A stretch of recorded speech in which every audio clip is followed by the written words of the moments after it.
He has won everything. The Champions League, a record number of Ballon d'Ors, and finally, in 2022, the one trophy that had haunted him his entire life, the World Cup. So why is a 38-year-old man, who has nothing left to prove, lacing up his boots one more time? Because this is the last one. The 2026 World Cup will almost certainly be the final World Cup of Lionel Messi's career.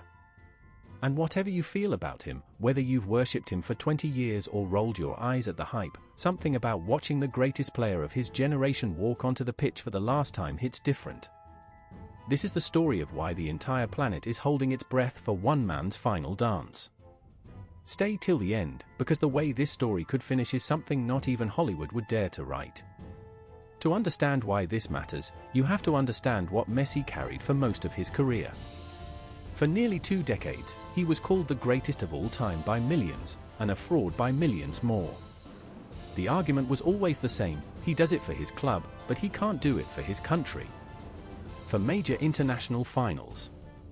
For losses. Each one a fresh wound. After the 2016 Copa America final defeat, Messi did the unthinkable. He retired from the national team, broken, in tears, saying it just wasn't meant to be. Think about that. The best player on earth, convinced his country's shirt was cursed for him. An entire nation begged him to come back. A president pleaded on television. And he did come back, not because the doubts were gone, but because he couldn't let it end like that. What happened next is the reason this final World Cup means so much.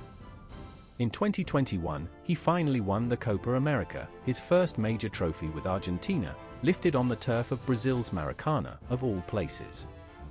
The dam broke. The man who had carried 2 decades of pain finally exhaled. And then came Qatar, 2022. The tournament of his life. Messi dragged a nation through every emotion football can produce: a shocking opening loss, a knockout run where he seemed to bend time itself, and a final against France that many call the greatest match in the history of the sport. Penalties. Heartbreak avoided by inches. And at the end of it, Lionel Messi lifted the World Cup. The image of him kissing that trophy went around the world more times than almost any sports photograph in history.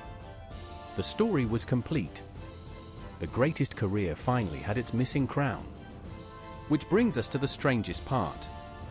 He had the perfect ending. The fairy tale. He could have walked away as a world champion and never looked back. So why is he here, at 38, putting his body and his legacy on the line one more time? The honest answer is the most human one: because he loves it. Because some people don't chase trophies, they chase the feeling of the game itself. Messi has said, in his own quiet way, that he wants to keep playing as long as his body lets him and as long as he can still help the team. But there's a deeper layer.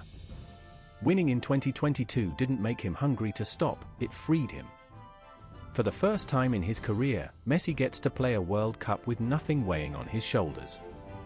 No curse. No ghost. No, but can he do it for his country? He already answered every question. Now he gets to simply play, and for a genius, playing free is the most dangerous thing of all. Let's be honest about the challenge, because this is not a guaranteed fairy tale. This is the biggest World Cup ever: 48 teams, more matches, more travel, played across an entire continent in the North American summer heat. For a young squad, that's brutal.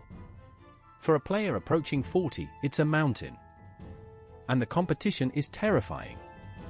There's a new generation of teams loaded with players who grew up watching Messi, and who would love nothing more than to end his story themselves. Spain, with a teenage phenomenon who plays without fear. France, hungry for revenge after 2022. England, Brazil, Germany, every one of them a wall between Messi and a second straight title. History is also against him. No man has ever captained his country to back-to-back World Cups in the modern era of this difficulty. The odds say the dance ends before the final song. But here's the thing about Messi.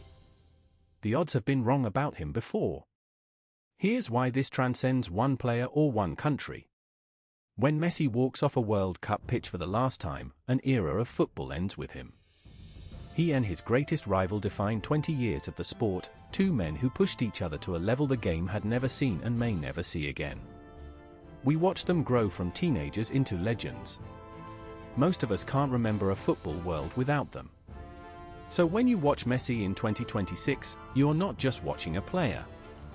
You're watching the closing chapter of the most extraordinary era football has ever had.